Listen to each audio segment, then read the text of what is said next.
I'm an historian, an infiltrated octagon. My name is HROSS from South Africa, and I'd like to drop a complaint at the state's attorney of any state against the Swiss state and the entire Swiss people for the financing, for the responsibility for the genocide ordered by the Octagon secret society from Switzerland. Complaint for the financing of the terrorist attacks in America, London, Canada, and Australia, all of them ordered by the Swiss Al-Taqwa Bank. With my information, the tragedies of Paris, Nice, Berlin, London, etc. could have been avoided and the Swiss Octagon arrested. Because I knew that they would hit on a Friday 13th in Paris, because on exactly this date, the French king, Philip the Fair, had all the Templars arrested in the Kingdom of France on Friday the 13th of October in 1307. And exactly because of this, the Swiss and the Octagon Nazi Templars still hate France and the French to this very day. But only 16 years before, the Knights Templars had already founded Switzerland on August the 1st, 1291, in the very last year of the Crusades, because they saw the problems coming at them. Only 325 Templars were rounded up, and tens of thousands of them made it to their new base in the Alps. Therefore, the first day in August, the day upon which the Templars founded Switzerland, is the national holiday of the Swiss. All have a day off, no one works, shops are closed, and fireworks in Templar style lit in the air. Kaboom! It's Templars Day in Switzerland. The last year of the Crusades was 1291, and the last Templar stronghold, called Acres, fell on May 18th, 1291. And just 2.5 months later, the sheer time to get back in the Alps, the Knights Templars founded their scion in the Alps on August the 1st, 1291. The ruins of Acres now lie in the north of Israel. And when looking at the Swiss flag, one can see it has the very same red and white Templars colors. A simplified Templars cross on the only flag in the world that is a square with 4 equal lengths. This is the cross of the Hospitallers, like a Swiss white cross on a red underground, because when the Templars went underground in 1291, all of a sudden the Hospitallers simultaneously popped up again to control the vast Templars' properties and wealth, thus the Swiss cross. So before and at the beginning of the Crusades, the Hospitallers were there, who went over into the military Templars during the Crusades to become the business-minded Hospitallers again after the Crusades. Still the same ones, merely changing jackets and inversing crosses and collars. So the pre-Crusade Hospitallers are in fact the predecessors of the Red Cross. The Red Cross is supposed to heal, but it is in fact a corrupted Swiss spy organization bearing the Red Cross of the Templars, just switching colors throughout history. Therefore, on the famous Swiss army knife, one can witness a real coat of arms of the Knights Templars, and why in fact those 2 colors, red and white, on the Swiss Templars flag. What's the deeper meaning behind that? The pharaohs of ancient Egypt had 2 kingdoms. Upper Egypt in the south, called the Berhed, in Demotic, or Pharaoh's written language, which means the White House wearing a white crown, and for Lower Egypt, in the north, in Demotic, Bertasser, the Red House, with a red crown on Pharaoh's head. Yes, exactly. It's because of this that the US President in Washington, D.C. presides in the White House, with a huge obelisk and symbol of the pharaonic domination in the backyard next to it. Accordingly, the White Pharaonic House were the heretic pharaohs of the New World Order, and the Red Pharaonic House the original Old World Order of the pharaonic primogenitura. Equally, the demotic per for house also forms the etymology for Paris. In the old pharaonic form, per Isis, used for the house of Isis, which is not a house to live in, nor the big pyramid. as mainstream historians were taught at the university. No, it's a royal house or royal lineage, just like the pharaonic Ber-A, from which the etymology for the very word pharaoh derived from, meaning the big house, which once more is not the pyramid taught by the mainstream history school, but the worldwide grand royal house and global web of pharaohs' bloodlines. And because the real aim of the Crusades were the pyramids of Egypt, out of which the Knights Templars got their Templars treasure, being them the notorious grave robbers, and therefore the name Freemason. Freemason. Thus, giving the two colours red and white of the United Kingdom of Pharaoh to their Templars logo, a red cross presenting a two-dimensional pyramid, as you can see here, on a white flag or garment, and in the end, to their red and white base in the Alps. Only inversed as a white cross on a red underground, and represents the Hospitallers, an extremely wealthy business organization into which the Templars partially emerged and disappeared. These two red and white pharaonic kingdoms were in a constant state of strife and war until, at a certain point, they decided to make peace with each other in order to conquer the world together, and with this goal in mind, founded the United Kingdom of Pharaoh, with the red and white crowns worn together in one single red and white crown. This is the specific reason for former German uniforms to be white, British red, and the French blue, the traditional royal colours of Pharaoh. And because the Templars are true descendants of the pharaohs, which I will explain more later on, arrived back from the Crusades in Europe, they said, "This here will be our neutral base, which will never be involved in any wars, so we can keep all our valuables and all our gold, money and documents in safety." Where all the NGOs and instruments of global rule of the new pharaonic system will be, like the Red Cross, the United Nations, the World Trade Organization, the Olympic Games, the OMS for the doctors, and even the FIFA and UEFA for soccer, football, all highly corrupted by Swissy, the International Ice Hockey Federation, etc. You name it, it's all there. Neutral Switzerland, not for us the people. Not neutral for us, but only for our pharaonic masters, feudal aristocratic lords who always keep their peace talks between warring nations by their, as presidents, camouflaged feudal lords in Geneva, the diplomatic capital of the world, and their own base, there where this horrible CERN lays. This pharaonic world elite also sends their offspring to some rich boarding school in the motherland, their base, like in Montreux, Gstaad, Lausanne, etc. Even Dr. Mengele did so. There was also a third crown of Pharaoh, the blue war crown, and it's therefore they're all for pharaohs warring colonial and imperialist nations have these three pharaonic colors of the three crowns in their flags, blue, white, and red, like France, England, UK, the Netherlands, America, USA, and Russia.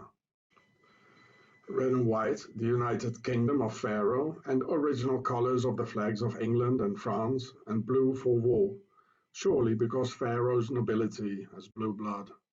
Like the blue helmets of Pharaoh's New World Order United Nations for the war, para bellum, like Pharaoh's blue war crown, and afterwards in the same Geneva as the UN, the Geneva peace talks in Pharaoh's red and white neutral base. Templars actually were no monks who defended fine Christian valors against these horrible Muslims in Jerusalem, but Templars were aristocracy's noblemen, every single one of them. Pharaoh's European nobility has this typical harsh law of succession amongst each other, according to which only the firstborn son or primogenitor has the sole right or divine right to it all, the castle, the power, the land, and the first right jus prime noctis on all women in the area to rape the European women on the first night of their marriage. And for the second, third, fourth sons, there was nothing. Nothing at all. That's why there were perpetual fights at the court for the succession, and even two poor second, third, fourth sons aristocrats even had to share one horse. There were conspiracies, poisonings, or a dagger in the back in some murky corner of the castle. So for these sons, second, third, fourth born, the nobility's tradition foresaw the refusal sometimes rather hide in a monastery. And in the Middle Ages there were only three things: the castle, the church, and the people. And a nobleman most certainly does not mingle among the commoners, because there you have to work up to your neck into the cow shit every day. And a nobleman does not work. At a certain moment, there were so many aristocratic descendants without power, without money, nor a castle, living in monasteries and temple of God. They started to call themselves Templars. And created their logo of two poor aristocrats without a kingdom, even sharing one single horse and selling it to the people as to brave monk warriors in the service of Christ, vowing total poverty and obedience to Christ, saying amongst themselves, "We also are aristocratic descendants of Pharaoh, and we want our own kingdom. But for a kingdom you need money." So for the military backup, they told those stupid Europeans that out there in Jerusalem a certain Jesus lives with his grandmother and needs to be saved from the Saracens. If not, God would smite all with fire from hell, provoking the end of the world. Just like 1,000 years later, Saddam Hussein would have had weapons of mass destruction, threatening the entire world and humanity as a whole.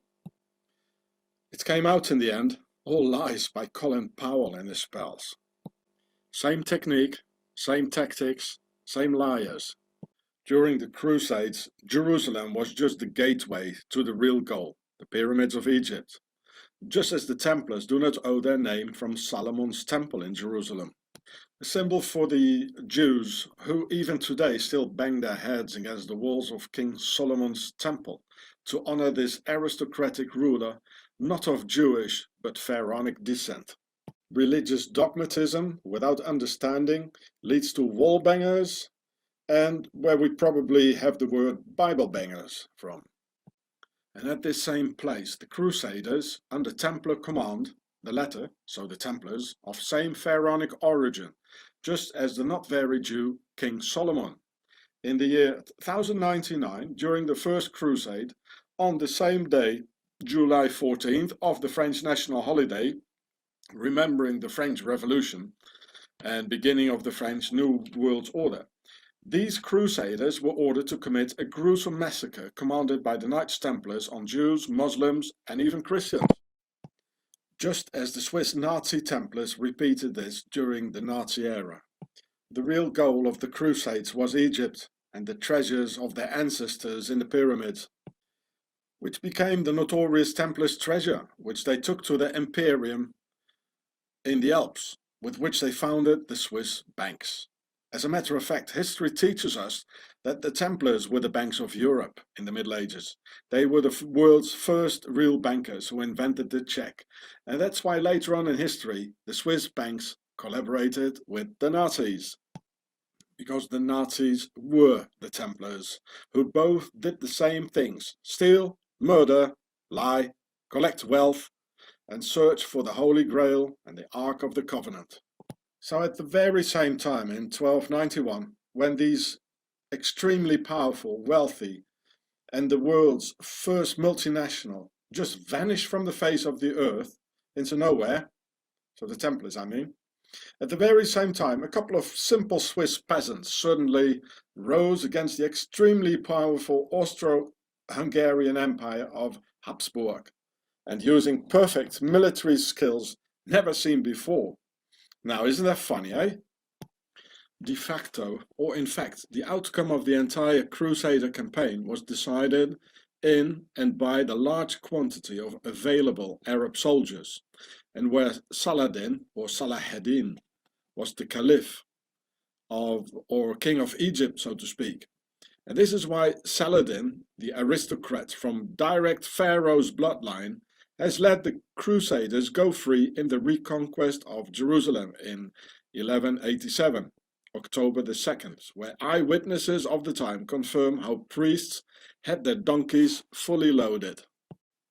Well, yeah, this was the notorious Templars treasure, and those priests, in fact the Templars, and not because Saladin the warlord had such a noble character, but because he was initiated into the worldwide aristocratic internal conspiracy of the new system of ruling or New World Order. He in fact let them all go, and with them all their belongings. Oh my, isn't that generous in a 200-year war upon life or death? Jerusalem was just a temporary safe house of the Templars' treasure, no more than that. And the Temple of the Templars was not Solomon's temple in Jerusalem, but just a monastery and God's temple. Not one in particular, but many, all over France and all over Europe.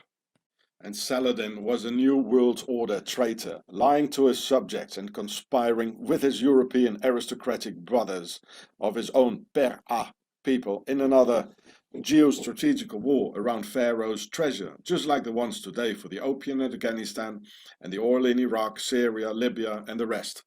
Dear Muslim people, the enemy is not the white man, who suffered even more than you. 2,000 years of war by this aristocracy, Caesar's genocide on the European peoples, massacres by the Romans, king torturing the white men and raping white women, 2 devastating world wars leaving millions of white men, women and their children dead, all by the hand of Pharaoh, the enemy within. And look here, how the German emperor, here it says, William II, King of Germany, who murdered millions of Germans, how they give presents among each other, here to Saladin, Salahuddin. And they were conspiring together, wakey wakey, it's the same aristocracy, you know, the king of Morocco, the emperor, or the king of Saudi Arabia, the Emirates, they're all friends with the European aristocracy, and we die. Arab people die, Turkish people die, European people die, German, English, the Franks, and they live. Wake up, everybody. Yeah, look at it. This is a marble tomb. You know, they're all pals. It was given by the German emperor to the Salahuddin. And afterwards, of course. You see here the sun hieroglyph here? See my film, The Pharaoh Show. They're all a bunch of pharaohs and they have us kill each other. I make a lot of good encounters with Muslims. They're not the enemy. Of course, they're not all good, you know, but they're not the enemy.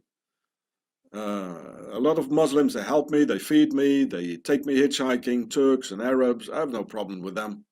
Just like Cassius Clay, the boxer, said, I have no problems with the Viet Cong.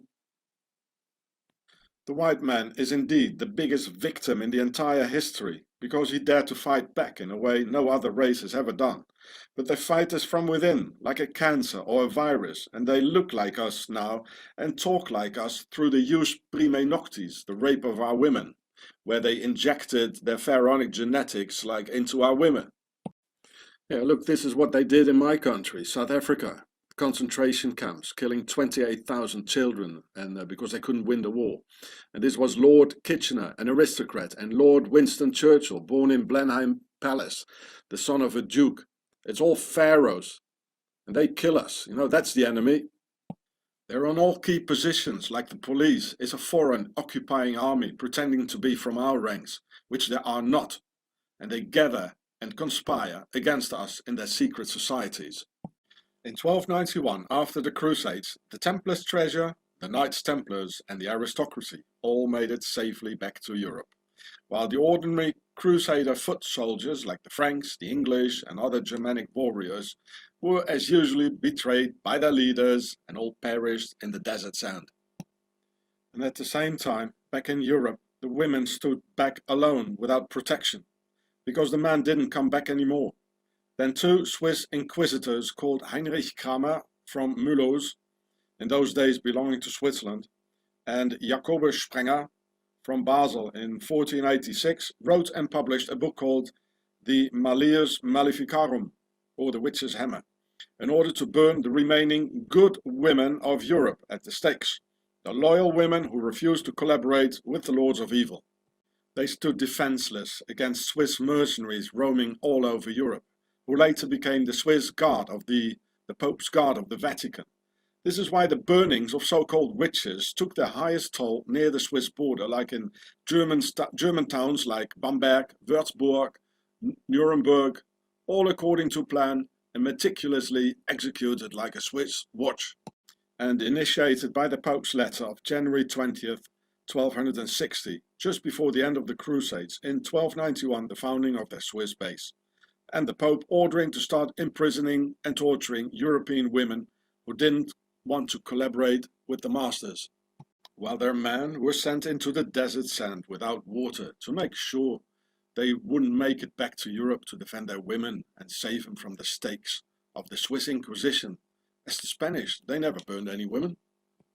Same technique repeated by Napoleon and Hitler to send French and German soldiers into the Russian winter without warm clothes and without sufficient food supply to make sure they wouldn't come back, creating either sand mummies during the Crusades or snow mummies in the Second World War or by Napoleon.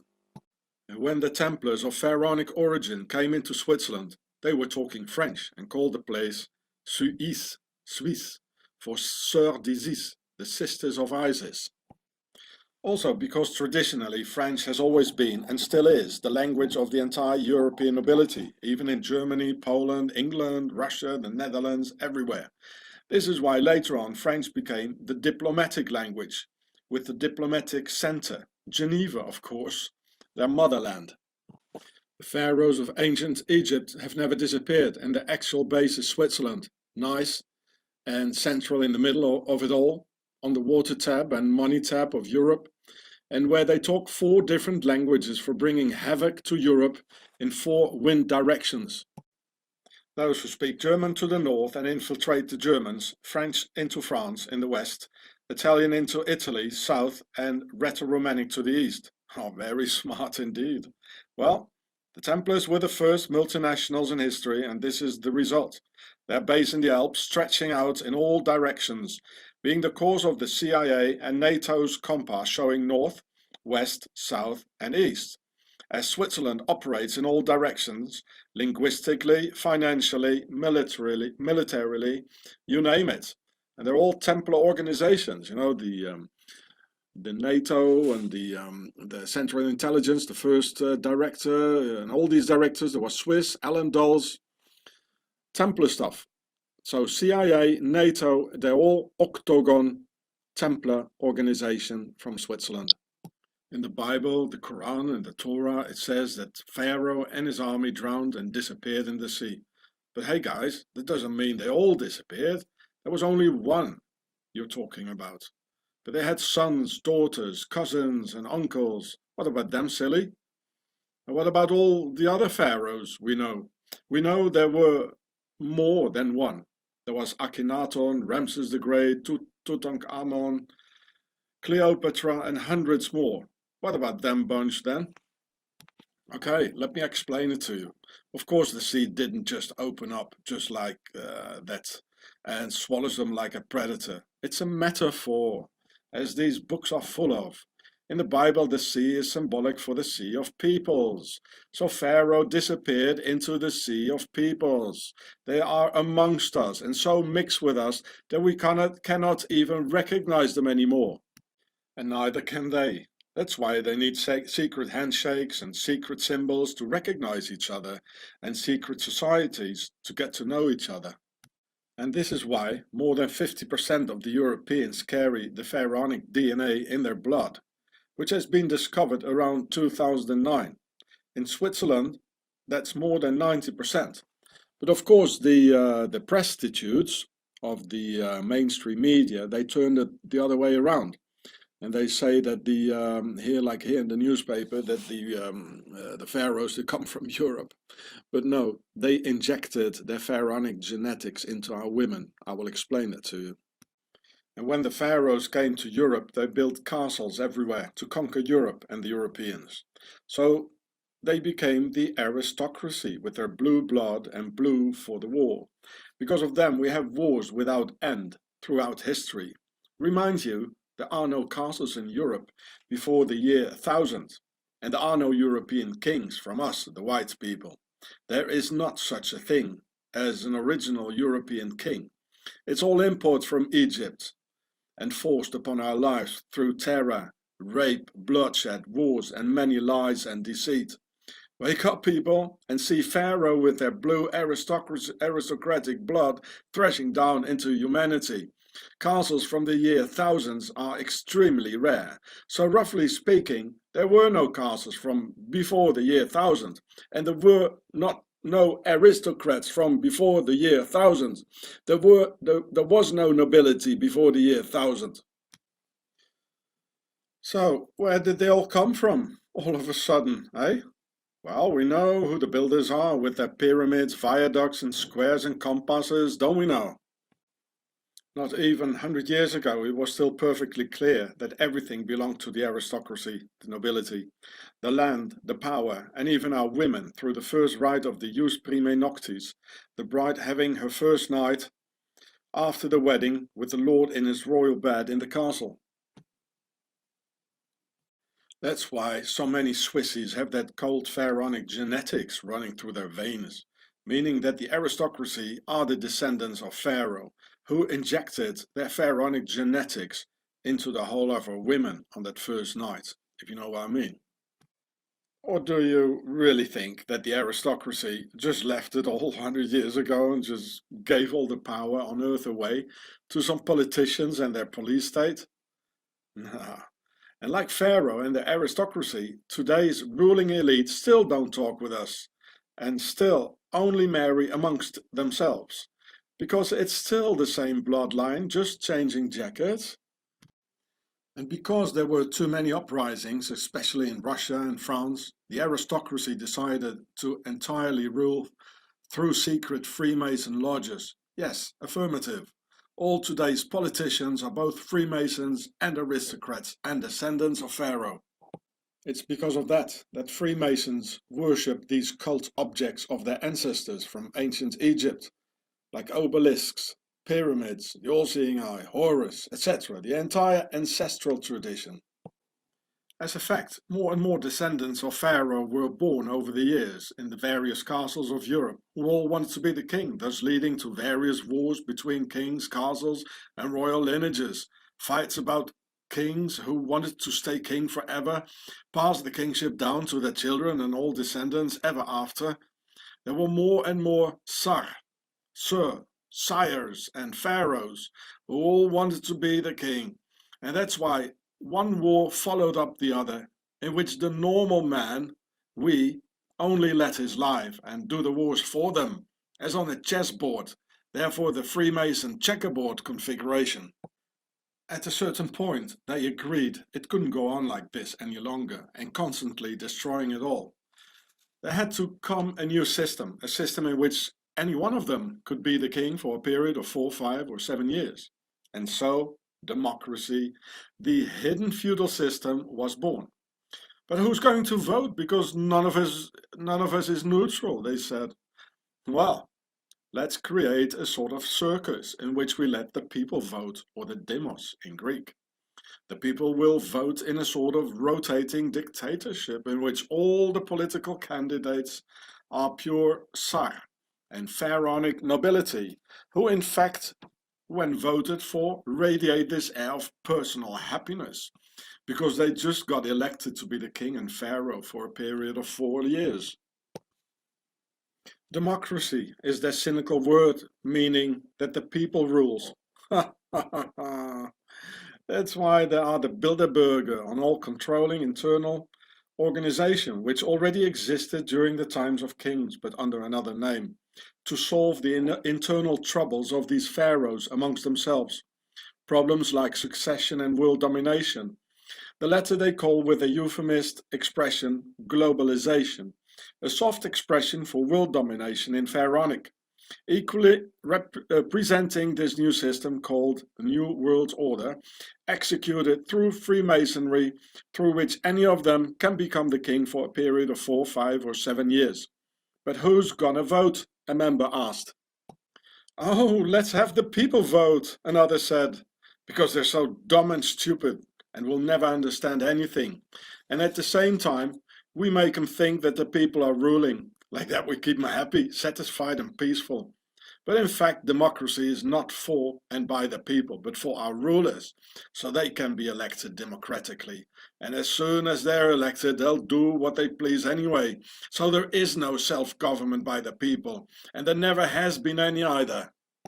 And so democracy was born out of the aristocracy, a new feudal system with a thin layer of gentlemen's camouflage, altogether ruling from a thing they've cynically called parliament. Etymologically from the French parlement, from parler et mentir, to talk and to lie. It's all straight in our faces. Parlement. And Switzerland is the oldest New World Order democracy in the world. So let's get to the bottom of it. If there is a New World Order, then logically there should have been a predecessor called the Old World Order. Otherwise there wouldn't be a new one, right?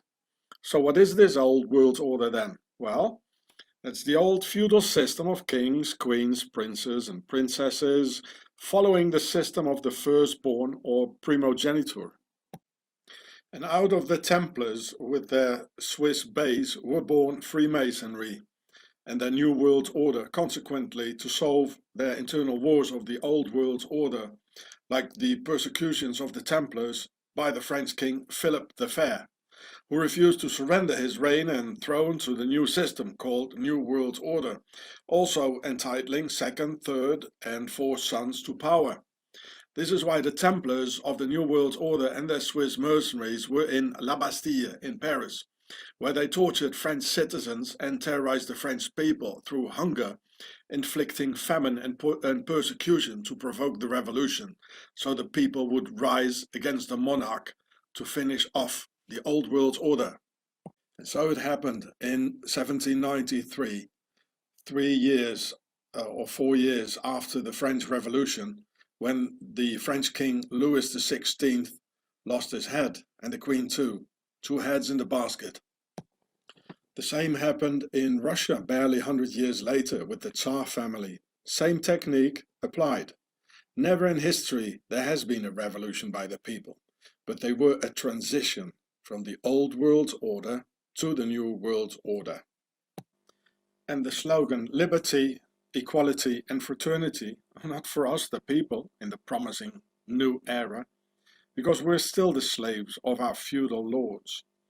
Fraternity to end the fight between the king's son, who should be brothers, and this is why a Freemason lodge is called a fraternity. Equality amongst the king's sons and no more primogeniture, more rights to the firstborn than to the others, and liberty, so all brothers and king's sons have the liberty to become the king for a period of 4 years. This is why the French Masons gave the Statue of Liberty to the US, being the first nation after Switzerland to obtain the New World Order in 1776, and just 13 years before the French, in 1789. And think of the 13 stripes in the flag, folks. Well, there are more reasons for that as well.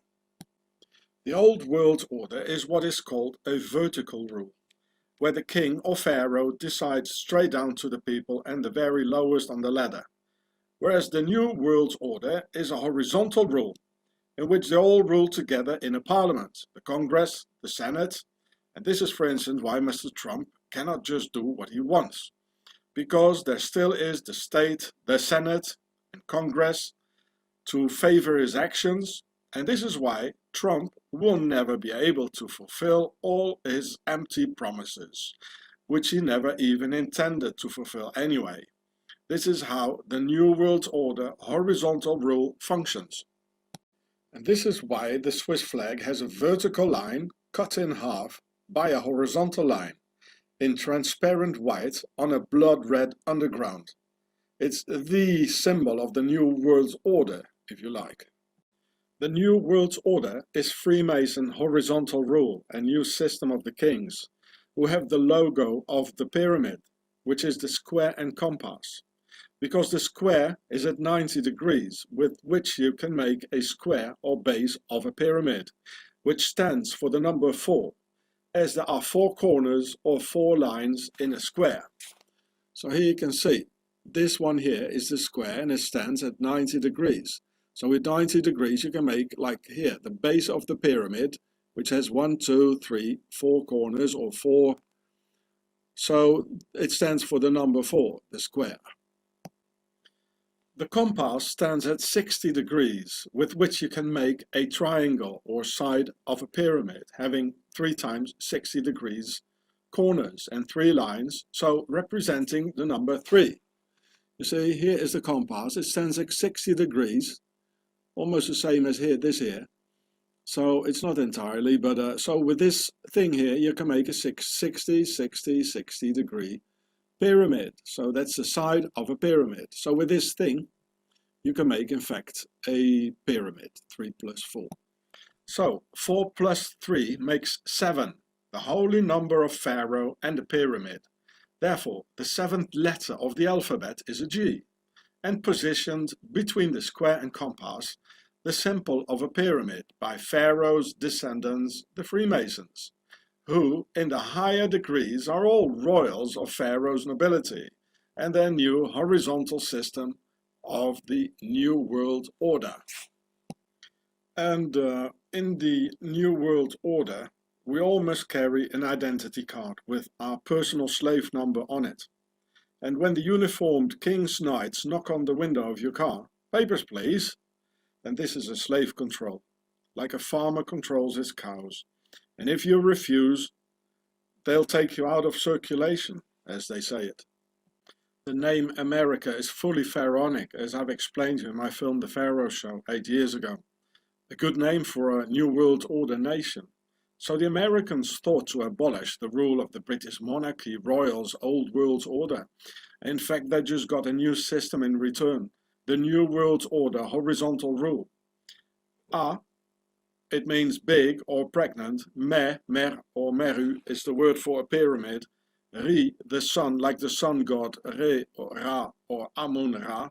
And Ka is the soul when alive, all in Demotic, the written language of Pharaoh.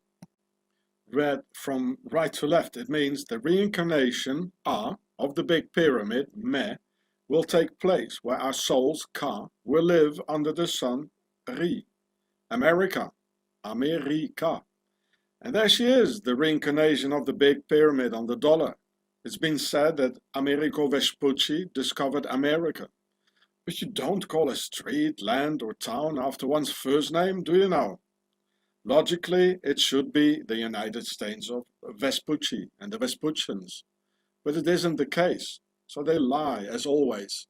So I filmed the Novus Ordo Seclorum here in France, in Normandy, at the beaches of Omaha Beach. So we all died for the New World Order. Initially, in these Freemason lodges, they said in Latin that a chicken is not a bird and a woman no human. Because they're all fraternities, being the essence of a fraternity. And why fraternities? Because they were the sons of the kings. And through the jus prime noctis, when they raped their women, they made an alliance with many women. So that's why we got here. But they, of course, these pharaohs, they don't give the same power to our women. The French king never understood why, until his head rolled into the basket, because they lied to him, telling him that the people were happy, had enough to eat, and were dancing in the streets. It was a conspiracy where he never could have gotten out. And because of it all, and this fine liberty, we all have to carry an ID with a personal slave number on it. And if the king's knights, in their shiny uniforms of the New World Order, knock on the window of your car and order you to show it, you have no other option than doing so. Because it's a slave control, just as a farmer checks out his cows.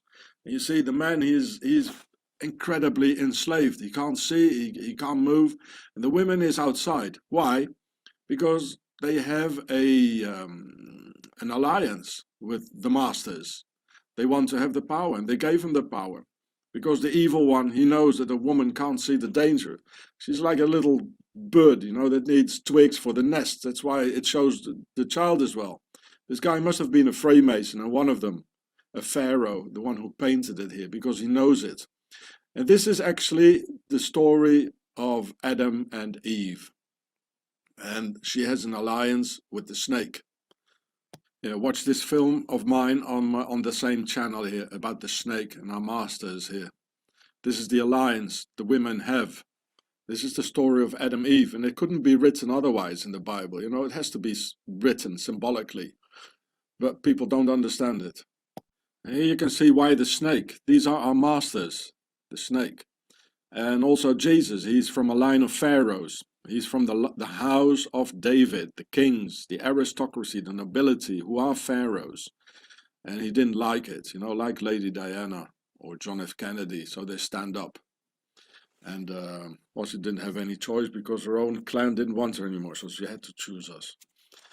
And this is the snake. This is Adam and Eve. This is what the story is about. I guess these ones here won't make that alliance with the pharaohs, and they will stay loyal to their husbands. And that's why Pharaoh's gonna kill them. They're gonna, just as they did with the Jews, they're gonna wake up in a concentration camp. And to my opinion, well, it's not my culture. I'm not a Muslim, but to my opinion, these women still look like women, not like the European women with their hormone pills who don't even look like women anymore. They don't behave like women. We are lost, yeah. Right after the French Revolution, Freemason Napoleon came with a hidden hand under his jacket, a Freemason sign, and spreading the New World Order all over Europe through massive wars, abolishing the nobility out of the people's eye as a distractive maneuver. In reality, they went underground and disappear within the sea of peoples once more. This is why there is the hidden hand. They hide everything and they disappear. This is how the Templars little by little infiltrated the French and later on the US society with the help of Swiss mercenaries under Templars' command, who are now on the highest key positions of France, the US with 1 million Swiss Americans, and in fact the entire world. Like Swiss Manuel Valls and former Prime Minister of France, Marine Le Pen of the Front National, openly showing a Swiss flag, saying she wants a Swiss system in France. Well, not bad for a French nationalist, eh? To identify herself with a flag of a foreign nation. And look, even the Prime Minister, no, not the Prime Minister, the Foreign Minister of the UK, Boris Johnson, he's of Swiss descent. The Swiss, they came over the Palatines, just like Trump and Obama. They came to England and the US. And the woman was a nobleman, a member of the nobility, the mummy. Watch all my videos on my YouTube channels, Gure and Chatsefrat, for further proofs. It's all there. Just think of the Vatican Swiss Guard and their bloody history butchering the defenseless. Oh yeah, that's what Swiss is good at. And in 1831, because of these fine Swiss qualities, the French Foreign Legion was also founded by the Swiss, with their first leading commander, the Swiss Colonel von Stoffel, of pure Templar descent, of course, and under the French king, who had lived most of his life in Switzerland, just like Mussolini, Lenin, Marshall, Pétain, Rudolf Hess, Mengele, etc. They all lived in Switzerland for a big part of their lives, and where they got taught and instructed by the Swiss Brotherhood of Evil. Watch this film, it explains a lot. The symbol of the pharaonic dignity par excellence is the lion or the sphinx, and therefore an aristocratic coat of arms is always held by 2 lions, each on either side, or 1 or 2 lions at the entrance of a castle. But there never were any lions in Europe. This means that in the UK and the American, Australian, Canadian and New Zealand colonies, a foreign power has always ruled, because we in Europe have wolves and bears and no lions. This is the coat of arms of Sweden with the 3 crowns for Isis, Horus and Set. It's always 3. And of course there were no lions in Sweden. I mean, it's too cold. A lion has to lie in the sun and do nothing, just as their counterparts of the nobility of Pharaoh lie in the sun and do nothing. And how knew the aristocrats in the Middle Ages at all about the existence of some lion, while the average Englishman or other European didn't even know what was happening on the other side of the hill at the end of the valley? And I even filmed medieval castles in Europe, France, like this one here, with huge obelisks and symbol of the pharaonic domination in the backyard, just like at the White House, the Washington Monument in Washington, D.C., and still the same thing going on everywhere. How did they know it all, what an obelisk was in the deep Middle Ages, if not the entire aristocracy and nobility were descendants of Pharaoh? Well, anyway, they were, and still are, not homegrown European aristocrats, who had never seen anything else than good old damp and cold northern lands. Let me tell you that for sure. There are no European kings, queens, princes, princesses, dukes, earls, marquises, barons and counts, and there never were either. They're all import from Egypt of the pharaohs, who never drowned themselves into the Red Sea either. They're here, folks. They are the war makers, our lords, generals, presidents, and Switzerland is their base of evil. Now look at this here. What do you think this is? Hey? Well, it's a pyramid with the world domination on it. A crown. They're all pharaohs. They're not from here. When I translate Ari as in aristocracy, aristocracy, or the Aryans, Arion, in German that's Arier, the Aryans, in Demotic, when I translate it in Demotic, which is the written language of Pharaoh, then it means big or pregnant. And when a woman is pregnant, that's quite big. And Ri is the sun, as the sun god Re, Ra, or Amun Ra. So Ari means pregnant sun, that they've come from the sun and were born up there, these pharaonic sun worshippers who call themselves Aryans, that they've descended from the heavens and are not from here. And when focusing the complexity of their works, like the pyramids, their superior knowledge, and the sly and utter ruthless way of dominating humanity, then it should be clear why they have as such and see themselves as the superior race standing over us, where in demotic language of Pharaoh, aristocracy and Aryan are one and the same thing. My dear Muslim brothers, my dear right-wing nationalists, and my dear ultra-left-wingers, the enemy are not the Jews, as the Swiss Templar Nazis want to make us believe, but the enemy of the US, the UK, and the entire Anglo-Saxon world are the pharaohs, and Pharaoh's aristocracy, with their main base Switzerland of the Nazi Templars. It is Pharaoh, the evil of and scourge of humanity, testified in the Quran, in the Bible, and in the Torah as the incarnation of evil and abundantly written about. And Pharaoh will put Europe's Muslims into very high-tech concentration camps, just as the Swiss did with the Jews during World War II. Just watch the history of Europe for yourselves and who always ruled. There was always these blokes in their castles with knights, dungeons and torture chambers. Did you see any Jews then, who sort of like those in Jerusalem were banging their heads on the walls of some European castles, as they preferably follow this tradition in their spare time during the weekend? No, not really, did we? Now let's have a closer look at this, and at this Sarkozy geezer, former president of France, who is a Jew from his mother's side, by his mother André Mallat, a Greek Jewess. Okay, clear case after the Judaic laws, mother Jew, real Jew boy. But it's not as simple as that, because Sarkozy is also a real aristocrat from his father's side, and even descending from a bloodline of true Hungarian kings, with a real Sarkozy family royal coat of arms held by two lions on each side and all that. Now, what then is he supposed to be first, a Jew or an aristocrat? Well, an aristocrat before all, of course, and Jews also have kings, like King David or King Solomon, just like us. It would be the same as asking Prince Charles of Windsor-Gotha-Coburg if he's English or an aristocrat first. Of course, he would eloquently avoid the question and just think by himself. And so it is for Sarkozy. He's first an aristocrat of royal Pharaoh, and long time after that a Jew, and even more time after that a Frenchman, without a single drop of French blood. That's why Tsar cozy has the Sar part in his name.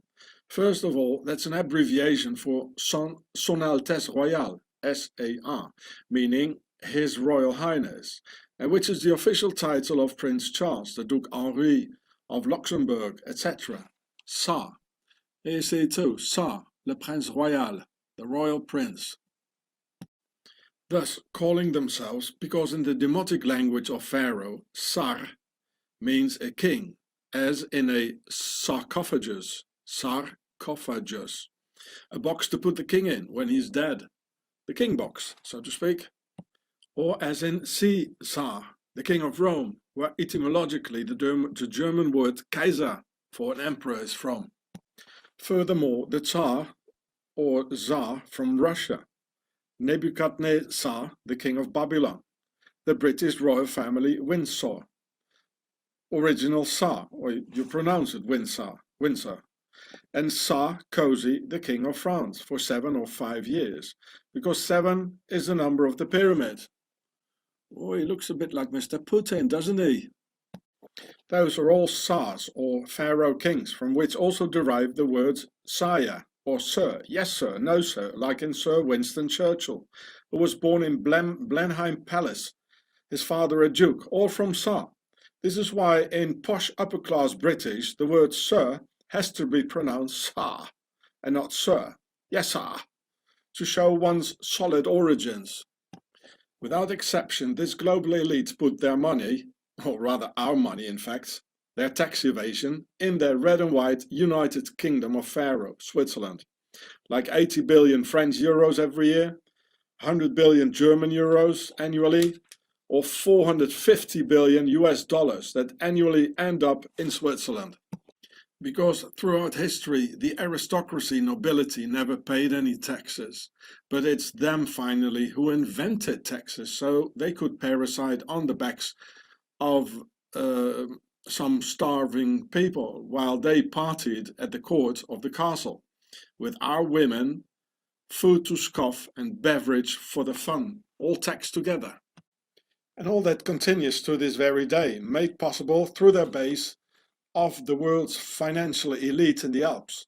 And when in October 2010 the young Austrian Wolfgang Umvogel, whom you see here, wanted to sell Swiss banking CDs to the IRS, US Internal Revenue Service, and to Germany with black lists, names and accounts concerning the elite's tax evasion into their Swiss base, the Swiss Secret Service of the Octagon arrested him, and consequently they suicided the young Austrian. And I mean, he has been suicided in the notorious high security torture detention center of Amtshaus Bern, mostly used for regular unwanted immigrants, asylum seekers with not enough money to afford Switzerland, and for political prisoners like myself.